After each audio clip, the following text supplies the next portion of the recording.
All right. Good morning, afternoon, evening, everyone. Two Geeks Talking is an entertainment industry interview show where we interview the creative people from the comic, film, TV, movie, and video game industries. Of course, I'm your host, Kurt Sasso, and we are joined today by a very talented person. Of course, I say that about everyone that comes on the show because after 7 years and 800 plus people, everyone's awesome in their own way. So, and this person is no exception to that role either. He's amazing. From anime conventions to video game creation to a new video game that has a demo out right now that everyone should be playing. If they haven't been playing, well, we'll get to that as to why you should be playing it. We're joined on the show by Neal Trotter with an indie game called Eternal Dragon. How you doing today, Neal? I'm doing all right. Thanks for having me on the show. Thanks for coming on short notice, too. It's amazing what you can do when you send a few emails out and you get the response that you get, too. I know my fellow members of the Crossroads Alpha community that I'm part of jumped at a chance to talk with you. I'm glad I got first dibs, so here you go. Oh, cool. All right. So for those that don't know about Eternal Dragon, tell us what it's all about. Yeah, basically Eternal Dragon is a video game that's based off of 16-bit era Japanese role-playing games, which are like the games that I grew up with as a child, and I love those games. They're my favorite genre. And that's what it basically is, a kind of ode to that genre. But the thing is, the difference is the cast is the storyline and the cast of characters is diverse. It's heavily based off of culture. You got a lot of different ethnicities going on and a lot of different backgrounds. You know, very diverse cast of characters. You mean it isn't the standard Final Fantasy 15 format of having 4 white people battling monsters and all that stuff? You mean there's awesome diversity that should be in more video games? Yeah, exactly. Yeah. Just as a kid playing those games, that was the one thing missing with me. I loved everything else. Although the characters, I love Cloud and all those. Oh yeah, they're cool. But I like to see a little more diversity. So I completely agree with you on that one too. Well, it's interesting. I took a look at the website, and it's simple to the point of you're telling people exactly what is part of this game, and you even have a pretty amazing demo. I got to play a little bit of it before I actually got to talk to you in the green room, and I have to admit though, it reminded me a lot of the Final Fantasy from the not specifically Final Fantasy, but that type of genre from the SNES days, back in the good old Final Fantasy days of the North American releases. Yeah, that's what I was going for. Yeah, it's definitely like that. It's a targeted. Yeah, it's basically targeted for people who enjoy that style of gameplay. If you're really into that, you're gonna like that. This game, it's not too easy. A lot of games these days are kind of they hand hold you through everything, and this one is gonna be a little tough. Just like it was back in the days of the Super Nintendo. So a lot of people play a demo, and that's the first thing they come to realize, like, okay, this game they're not hand holding you here. So it definitely has that throwback style to it. You mean we can't have more QuickTime events to make things go by faster? Yeah, stuff like that. We're not having that in this game.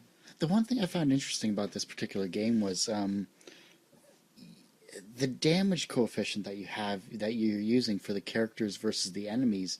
At one point in time, at least through the pretty amazing trailer that you have too, the 2-minute trailer you have a pretty significant amount of damage being given to the enemies, and they're not falling after 1 or 2 hits. It's pretty amazing in that regard. Plus, you're also they're also hitting you for about almost equal damage, or if not a little more.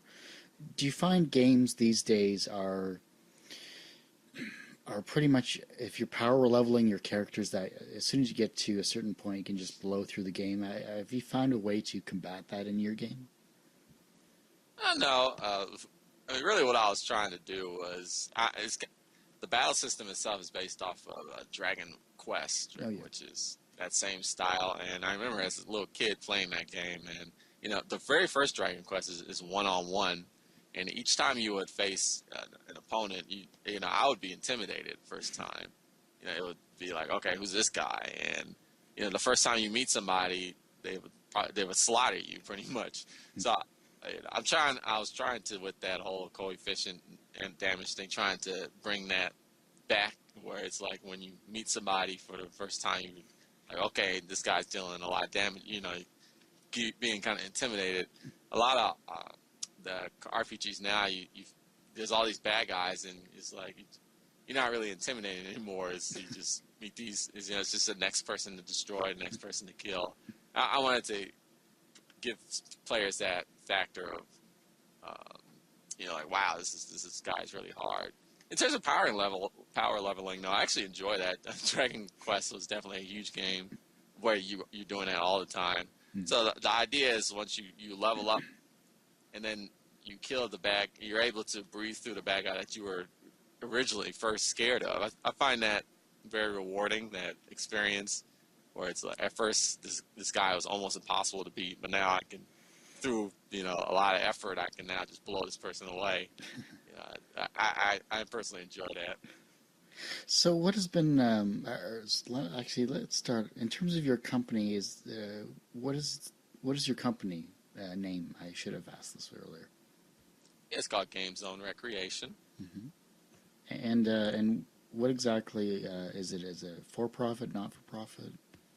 It's a for-profit. Basically, we call ourselves a multimedia development, but we pretty much do two things. One is the video game development, and then the other one is we organize and coordinate festivals or conventions based off of animation video games, where we get people to come in, play games, do tournaments, and do the cosplay and everything. And those are our two main branches.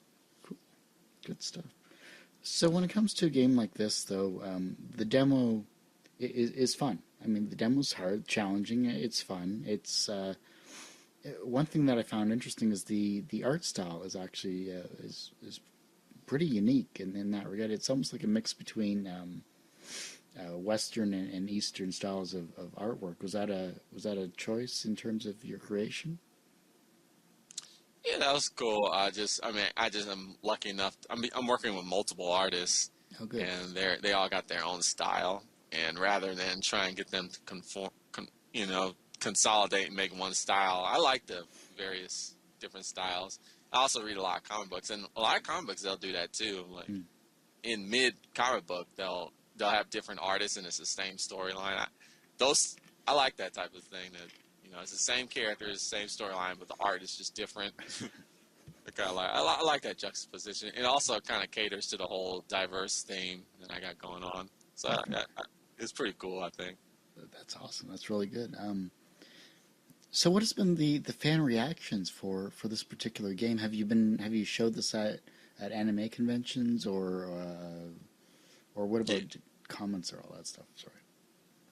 Yeah, I've been to this anime convention called Fanime in San Jose, California. That's a pretty big one. They all loved it. But with Fanime, you got most of the crowd are people who are into Japanese role-playing games.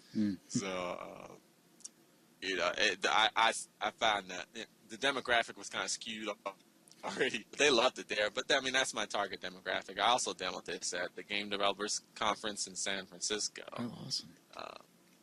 That one, I got a lot of good feedback. Interestingly, what surprised me is little kids were enjoying the game, which is kind of, I don't know. I don't know if it's just something they never seen before and they were fascinated by it. But yeah, little kids were even playing the game. So at first I was thinking it might be too complicated, but no, they were do it pretty easily. So, hey, that's awesome. That's a demographic that is the future of your company too. I mean, you get them while they're young in terms of playing video games, and that's the way to do it. Yeah. It was nice. So what challenges have you had for a game like this? Hmm Challenges would be just working with everybody's schedule. Really, people I'm working with. I work with a lot of artists, but they're really busy. So you know, working with their schedules is kind of challenging. But what they've done so far is great. And another thing, this is my first video game. I mean, I made like apps and things like that. I've never made a full length video game, so just I'm encountering issues I've never encountered before in terms of like programming and just game design in general. So that's a challenge too. I'm trying to overcome. Interesting. I was in computer science for about 15 to 17 years in at least system administration side of things. I was a bit of a programmer, not too much, but I find that interesting that you're finding challenges in your programming. Are you using a particular gaming platform to program on? Yeah. So at first, I'm using RPG Maker. Hmm. So I picked it because I was thinking like, oh, I could just use this and I only have to program. Like, the way it presents itself is pretty easy. It presents itself as a platform for non-programmers, and the style was like perfect for what I was doing. 16-bit basically RPG. But there's a lot of it's very simple, right? If you're just not if you don't want to program at all, you're going to make a very generic RPG. You got to use all the the stuff they give you in terms of art and everything, and there's not a lot of features. So you have to.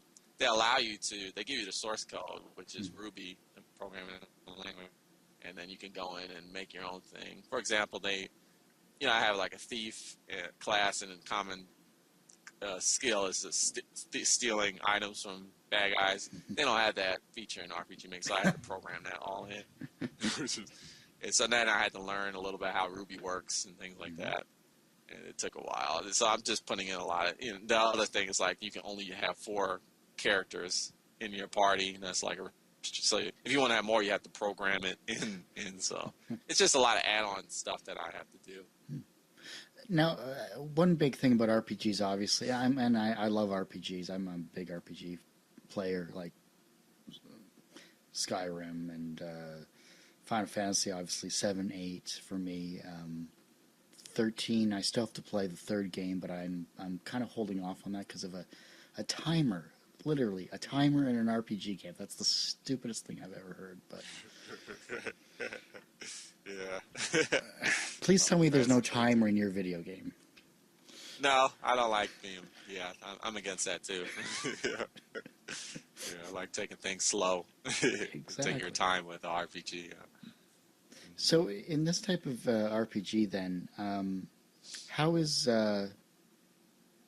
much time do you think it would take to complete your game, at least on average, or are you still working on that as you're building up the story? I would imagine it would be the standard, like it'll probably be about 60 hours to be kind of like those PlayStation 1 length type of games. Mm-hmm. But the thing with my game, I'm also a huge fan of Elder Scrolls too. Yes. And with games like Elder Scrolls, you got a lot of optional content, which can make the game a lot longer. So I want to add that. So I'm thinking you could probably spend a good 100 hours playing this game, but a lot, like about 40 to 50% of it will be just optional things that you don't even have to do. I really enjoy that with games. I think that's one of the things that, a lot of Japanese role-playing games kind of have it. Mm-hmm. But that's one of the things I like about Western RPGs is they kind of let you go off the track a little bit further, the main story, Yeah. and they reward you a lot more, I think, in terms of exploration. So I'm incorporating a lot of that into the game. So I would say about 60 to 100 hours maybe. Awesome. Good stuff. So are you going to allow it so if you have like one of those collection quests, do you have it where if you kill 5 boars, let's say, you're going to get 5 boar tusks instead of like maybe 2 out of the 5? Yeah, exactly. I'm not. Yeah, you're right. you read my mind. I mean, I'm not really a fan of that. I know Japanese RPGs.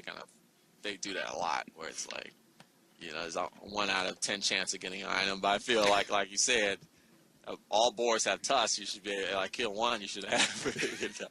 So my game has that where it's like rare items aren't really the reason why they're rare is because there's maybe only one bad guy fight instead of like you have to fight 100 and then maybe one will drop.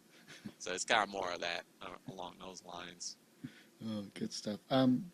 Being influenced as you are in both video games and anime, is there any particular series that you enjoy that fit this RPG or this video game mold? Yeah, you mean any type of anime? Your question was. I mean, I'm actually funny enough. I'm not really. I do like certain animes, but I'm not really like an otaku type of person. I don't watch animes like all the time. All right, we're done. Sorry, can't. Just kidding. I like a lot of old school. I just recently saw it, and I think this goes with my style of how I prefer things. I recently bought this. They just came out with this DVD box set of Cowboy Bebop. Oh yeah, which is that's an amazing anime. Yeah, I missed out. I should have watched that earlier. But the reason why I like it is the cast is so diverse. It's so different. Each character is very different. Definitely, great soundtrack too. Oh yeah. Yeah. There's a lot of things good about that show. But I like animes that have a very diverse cast of characters that are kind of different, and also not only are they different, it's just something new. You've never seen it before. Like the character in Cowboy Bebop, they got that character Ed, which is like this weird character you've never really seen in a story before. Yeah. I like those type of characters. So characters like, and anime does have that. They'll have these characters like they're just you would never imagine. You just kind of come across them, and my game kind of has that. It has the tropes, which I kind of don't want to get rid of because that's what makes me like anime. Because you got the thief, you got the healer, you got the bulky paladin, but they all have different personalities that you wouldn't expect with those type of characters tropes. Yeah. Do you have the sadistic black mage that is like a thief but will just burn you to a crisp? Yeah, I would say that would be the queen, who's a main huge character in the story. She'd probably like that. Oh, it's gonna be fun. I guess what it comes down to is what makes your game, besides the diversity, besides the things you've talked about. Why should people be playing your video game? Well, I'm a firm believer in, and I think that the indie game market has allowed this to happen. Like, people's, if there's a lot of people, like, if you're not really a fan of the 16-bit, that style, and you're probably not going to like this game, I'm going to be honest with you. But that's fine. I think the indie market scene now, it allows you to be successful off really niche markets. So, this game is particular to one type of gamer, although, a lot of people, like I was saying, little kids were playing it. So maybe you may want to give it a try. There's a reason, but this game is particular for those fans of the 16-bit Japanese role-playing genre, and it has some Western themes into it. I would say, like, there's a reason why Japanese role-playing games at that time were really good. They were so special. So I would say you should play this game to try and to understand why they were good, like what makes them shine, because that's what I'm trying to emphasize with this game. The good reasons why these Japanese role-playing games of 16-bit era were so good.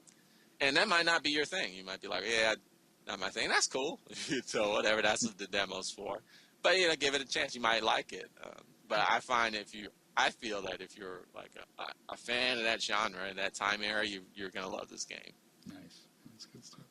One thing that truly makes a video game is the musical score, or even in 16-bit, the music that was in those types of video games from the games that we played, they were memorable. They were iconic. You hear just a couple of notes and bam, you can instantly recognize it. Does yours have something along that line as well? Yeah. It's funny because I was working with a musician. He's actually a friend of mine, but his schedule got too busy, so he can't make music for me. The few songs he did do are actually, most of them are on the demo. But other than that, I'm making a lot of the music. In terms of the music I'm making, I think it's very catchy. it's different. It's not like your standard role playing games. They're kind of beat oriented, Hmm. sample based type of stuff. Because I'm also like into hip hop and like into music too. So there's a lot of that sample based, and I take samples from cultural. Like there's like African choir. I take a sample from that, or uh, a Buddhist mantra. I take a sample from that, and I mix it in with just kind of like subtle hip hop beats.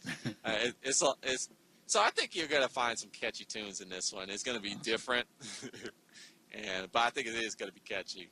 That's awesome. That sounds like it's going to be really fun. I think one anime that has a really good hip hop style of music that you might like as well is Samurai Champloo. I'm not Yeah, sure. I've seen a few Yeah. episodes of that. The sound that I'm a music guy. I played clarinet and I do a lot of instrumental stuff myself, at least what I listen to, and that was one soundtrack that I thought was similar to Cowboy Bebop. It had like a really good soundtrack that kind of went with everything too. When it comes to Eternal Dragon, which is at which I keep forgetting is we'll post the link on the website, but it can be found at eternaldragon.com if I recall right. EternalDragon.net. .net. Damn, I know. See, this is why we post links. um, I find it interesting because it's something different, and that's the type of genre you're going for. You're going for something different, something unique, but something that people can still relate to. And I think that's great in a video game. You're hitting the key points, but still remaining true to what you're trying to accomplish. Cool. Thanks. You're welcome. When it comes down to it, this is more philosophical for you personally. Everyone has one person that kind of inspired them on their path to where they are today. Who was that for you? Mm, I wonder. Let me think. In terms of who inspired me to get into this whole video game Yeah. festival thing, I can't really think of anybody in particular. It's kind of just something I, just wanted to do. It yeah, and just thinking back, actually, yeah, when actually out of high school, actually, I got it. I was able to go to Berkeley, UC Berkeley, which was a great opportunity. It was cool, but in all honesty, actually didn't like the school. I hated it honestly. And I'm not saying Berkeley is a bad school. It's a great school. It just you got to be that type of person. I think Berkeley is a good school. Because see, you can in computer science you can go several different directions. You can go the direction of just developing software and become working for Adobe, developing these big giant applications, and that's Berkeley's kind of for that. And that's not where I wanted to go. So I just dropped out, and for a while, people were telling me, you should have stayed at Berkeley. You could have got a nice degree, could have got a nice paying job. And I've had a few jobs that are very well paid, but I hated them. I'm just sitting. I'm not that type of person to. And I know, and I'm not knocking out those kind of jobs. People love. There's a lot of people who love those kind of jobs. Basically, do what you want to do. Do what you love to do. And I think I just found that out on my own. It's like, this is what I want to do. Yeah. In terms of anybody inspiring me, I think more people told me I shouldn't do what I'm doing than people who did tell me. Like, I kind of just figured it out on my own. But, in terms of the philosophical, I just believe people should be able to do what they want to do. And I think that's where kind of happiness comes from.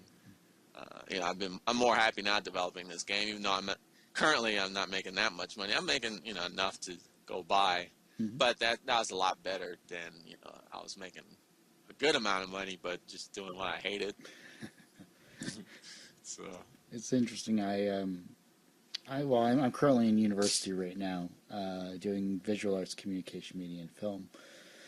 So jumping from IT into a creative area that I'm in right now is interesting because we just had a talk with an entrepreneur who's an artist, and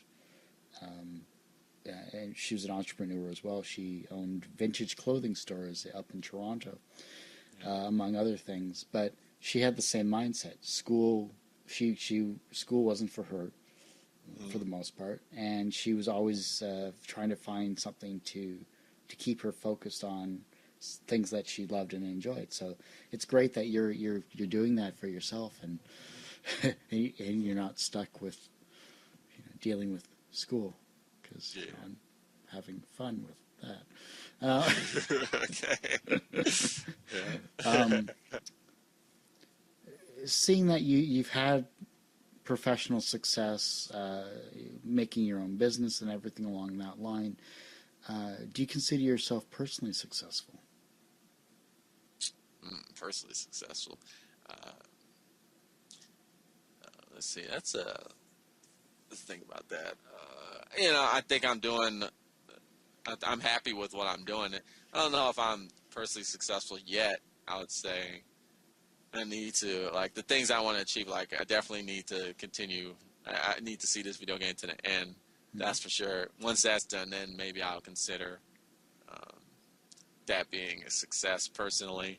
But I think, and then I have other ideas for video games that I want to do. So I don't consider myself personally successful yet, but I see myself on a track toward personal success. Mm-hmm. I'll say that. Interesting. I like that. How do you deal with your personal failures? Oh, I love failing. Failures are great. The failures are definitely a good experience, and you learn a lot.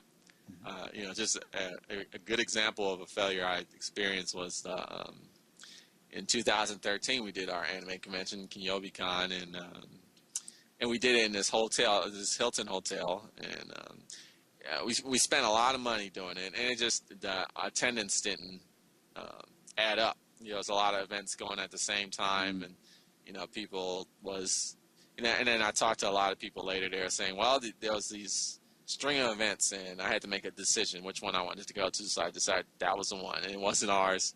So we didn't make a lot of money. We actually lost a lot of money. We had to skip a year, never did that before, and now we're doing it this year. And that was a huge failure. People took it hard, and people were, we were depressed because it's the first time we lost money. We never did that before. But I learned so much through that experience. I learned more that one time than throughout the whole 7 years before we were doing it, in terms of financing and really doing business and just working with people in general. It was just a great learning experience.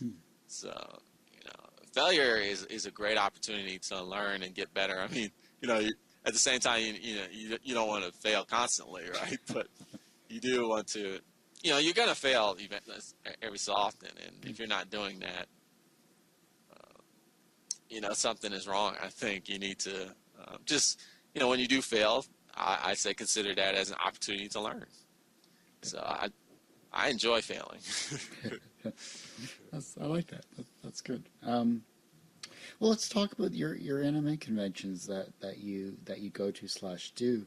It was my Japanese pronunciation is horrible. KyobiCon? Yeah, yeah, that's it. KyobiCon. Yeah. Oh, good. I said it right. Woo. I can speak Japanese now. At least one word of it. Tell us what KyobiCon is all about. Yeah, so KyobiCon is it's a small convention.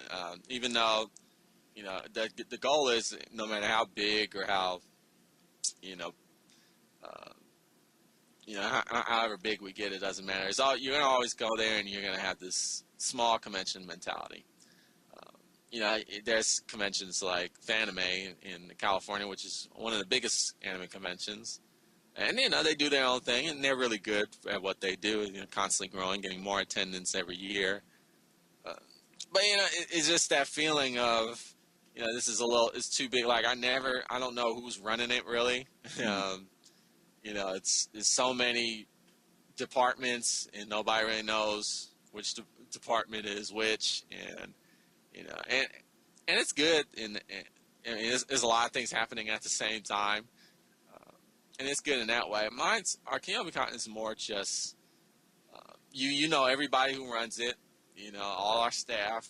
We're all attendees too. we're having a blast. A lot of our attendees run the events. You know, you see us on stage. Mm-hmm. You know, we have that intimate relationship with our attendees, and you know, it's also the other thing about KinobiCon is we want you to go to the event and learn something about anime. Like we feature workshops where you can learn how to draw or illustrate characters. You know, our friend Steven Savage, he does a workshop on. You know, he wrote this book called Fan to Pro, I believe, if I remember, it was called, which is a great book, and it talks about how you can develop your passion into like a job, and he did a workshop on that. So you can go to KinobiCon and you can leave and you can say, wow, I actually learned something about what I love, my passions, and I can use that to help me, you know, do better in my life. You know, that's another aspect of KinobiCon that we do. Which is funny. You mentioned Fan to Pro, and Steve and I did we're still working on getting it back. It was called Geeky Jobs. It's on the website. It's a podcast version of the Fan to Pro book, pretty much. Actually, it's about 20 episodes in total. So you can hear his words of wisdom among many things as well too. So. He's a wealth of knowledge, and I'm glad that you're creating a convention that is strictly anime, small concept, because conventions that get too big, like you mentioned about Fanime, can lose touch with the people, and I'm glad that you're keeping the mindset of the people that want to attend it. So that's awesome. Cool. Yeah. Thanks. Oh, no problem. So you've been running your convention since when did it start? It was 2007 was the first year we did it. Yeah. Good stuff. And rough attendance. I mean, has it been steady for the many years, except for the one that had low attendance? Yeah, we're never too big. I would say 100 attendees every year we had. The first one we had about 100, and then he was just constantly adding 100 more to it. That's awesome. So that's really good. That's great. So are you? Obviously, you said you love the 16-bit anime RPG games, but when it comes to anime itself, then if there's any character that you could be maybe cosplaying as, who do you think? Who would it be? Cosplay as an anime character, trying to think. Or cosplay as any character, rather, I should say. It's up to you. Any character. What type of characters do I like? Yeah, just I'm a fan of the. I don't know if I'd cosplay as them, but I do love a lot of those Final Fantasy characters. They're really cool, especially all the main characters are pretty cool. I'm just trying to think of some that come to mind. I Final Fantasy VI has some really good characters. I mean, I can't cosplay as her, Terra, because she's a female. Well, if I with some creativity, I might be able to. But Terra was cool because she was, she is from it. It was a struggle with her identity. She was trying to touch base with who she was, and that's like a recurring theme in Final Fantasy. But I always liked the backstories of characters. Yeah. And all those Final Fantasy VI characters were cool. And a lot of people, you see Cloud, and a lot of people dismiss him as this pretty boy character, just really popular because he looks like the generic blonde, blue-eyed character. But his story is pretty. It has a lot of depth to it. Yeah. I love those scenes in Final Fantasy VII where he's like having an internal dialogue with himself. I think those are really good, the character developing scenes. Yeah, I think Cloud is a very interesting character. Definitely. Squall from Final Fantasy VIII, he was pretty cool too. He was awesome. Yeah, I liked it. Yeah. Yeah, I mean, that's a character I'd cosplay as if I was able to make a character, a designer suit or something like that. He had that. Yeah, he had that attitude. situation going on, trying to distance himself, and then he changed over time. You know, he Mm-hmm. changed his character over time. That was pretty cool to see. A lot of those Final Fantasy characters, they're really cool to me. I just thought it was the cinematics and the hair. The hair was just like a living entity of its own. It's just like waving all over the place. Yeah, yeah. It's as if they're demoing some new technology or something just for hair alone or something. Oh god, think of the rendering power needed for hair like that. I know. Yeah, that was crazy. Yeah, now the Final Fantasy X, I remember had really good characters too. Yeah, 10 was good. I think it was. I'm kind of glad that they went from.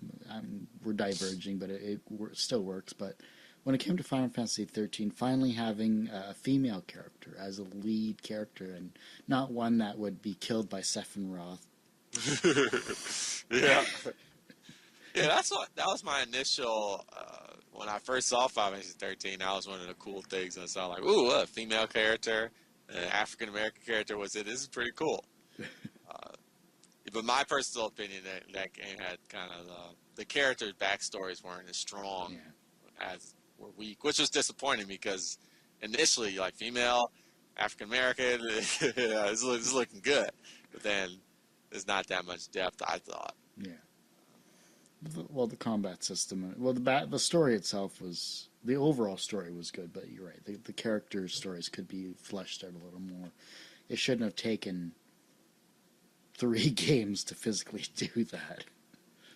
Yeah, I still need to play. I played the first one and half of the second one. Second one was better, I thought. Yeah, it did seem to be better. Yeah, it felt better. The fact that you could go back into the timeline and actually play in a different mode just to do better, to get different perks and different items and all that stuff was really interesting. I guess what it comes down to is when making this game, you have a great group of people around you, but are you the only programmer doing this, or are you working with a smaller team? no, I'm an only programmer. Fortunately, that's why I picked RPG Maker because a lot of the code's already been done, and I just have to add on. So it's not that bad. Like it has a bare bones standard battle system for an RPG program, and then if you want to add extra, you got to program it in. Nice, good stuff. When it comes down to it, people are going to watch this particular video, and they're going to become inspired that you're making a video game yourself, that you're doing everything on your own when it comes to programming this. They're seeing that they're becoming inspired is what I'm trying to say by what you're doing, what you're accomplishing in this particular video game. How can they inspire the people that follow them? You just go out and do what you want to do. Yeah, that's what I always say. Nobody's gonna. If you want something to happen, you gotta do it yourself. I remember, getting that degree in the game design, game simulation program. And that's the official title from DeVry. It taught me one of the good things it taught me is that how hard it is to make a game. Like it's not easy. Like it's very difficult. So I remember when I was younger, I would heavily criticize games. I would criticize games that I love. Not realizing how hard it is. Now looking back, thinking like, oh, okay, that's why they didn't do that. That's why they didn't do that because it's so difficult. So oftentimes people always say, oh man, I wish this and I wish that, and wouldn't it be great if this happened? And you gotta be the one to go out there and do it. Like if you want something to happen, then you gotta go out there and do it. Like a lot of people say, oh, why aren't there there needs to be more females in gaming, female characters that are more stronger, or there needs to be more ethnic characters. I mean, that's really not going to happen. I mean, you're going to have to do that. That you want, that's what's going to have to happen. Somebody I mean, that's how it happens. So I mean, that would be my words of inspiration. Like, go out there and do it. Is it easy? No, but once you accomplish it, you're going to make something great. Definitely. Good way to say that. Is there anything that I haven't brought up that you'd like those that are watching and listening this to know about? Hmm. And I'll just, check it out, eternaldragon.net. It's got a lot of interesting characters that are in there. It's a deep storyline. It's, nice traditional style gameplay with a little Western elements thrown in. Everything we said, I think it's good. Do we have a release date that's tentatively scheduled? We have summer 2015, maybe August. We're shooting for August. That's good. But, Good. we'll see how that happens. That's the goal. Got to hook the kids before the school starts there, you know? Yeah, hopefully. That's awesome, Neal. Really appreciate that. Yeah, I hate to say it, but that ends this particular episode of Two Geeks Talking. It's amazing how fast time flies in a fun conversation that we've had for sure. And of course, like Neal said, go to eternaldragon.net, play that demo. I mean, where are you going to get a demo where you get 10 plus hours of video game play? You're not going to get that anywhere except for this game. You're not going to get 10 awesome characters to play either. And you're not going to have as much fun with any of the demos that are out there currently. So take the time to download this, play it. It's for PC and Mac or just PC? Just PC right now. Perfect. Well, just PC for now, and I'm sure we'll see other versions in the future for sure too. And don't forget to support. What was the convention name? KinyobiCon? Yep, that's it. Yes. All right. and what's the date for that convention normally? This year we're doing it August the 2nd, Sunday. It's going to be in Newark, California. If you're in the area, check us out. Is there a website we can go to find that information? Or? Yep, at kinyobicon.com. So that's KINYOOBICON.com. Awesome. And is there any chance we can follow you on Facebook or Twitter or anything like that? Any that type of information? Like company-wise? Let's see. We do have company Twitter. That's KinyobiCon. That's our Twitter. Let's see. Game Zone. We have a website. It's you can check that out at gzronline.com. You want to check that out. Okay. In terms of the company. And we'll have all this information in the podcast page as well too, for those that want to click on those links to go to these awesome sites as well too, and bookmark them and RSS feed and all of that other fun stuff as well too. You got to get that social media active as well too. So cool. Well, thanks everyone for listening and watching. I'm your host Kurt Sasso. You can find this interview as well as many others on our website, twogeekstalking.com. That's the word two, not the number two, or tgtmedia.com. Social media, you can find me at, pretty much on Instagram, Twitter, Tumblr, Facebook at Kurt Sasso, K-U-R-T. If you spell it with a C, you haven't been paying attention to this show. Other than that, thanks everyone for listening and watching. We'll see you next week with another great, talented interview with another wonderful person from the entertainment industry. Thanks everyone for listening and watching.